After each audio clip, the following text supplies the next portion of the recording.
Sochni o'stirishda aka. 2026-yilda planlaringiz qanday?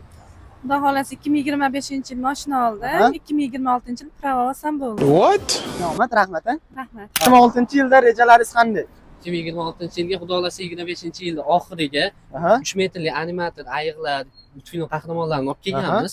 Xudo xohlasa 26-yilda birinchi kuniga raddomdan chiqadigan birinchi jijiga tekinga shunday borib beramiz. Aniqmi? O'tkazib, shunday tekinga o'tkazib beramiz. Do'sti kommentariyaga yozib ketish kerak buni. Bo'ldi. Rahmat aka, ijodingizga omad, ishinglarga rivoj. Mayli, sog' bo'ling. Opa, kontent olayotgandik. 2026-yilda planlaringiz qanday? Bu yerlarni tark etish. Dan ketaylik bu shaharda bizni baribir hech 2026-yilda planlaringiz qanday? Xudo xohlasa aka maktab bitirib o'qishga topshirish, ikkinchi navbatda mana sochni o'stirishda aka. Kalni kal demang, u ham Xudoning bandasi. O'stirishda aka. Xudo xolasa. Rahmat.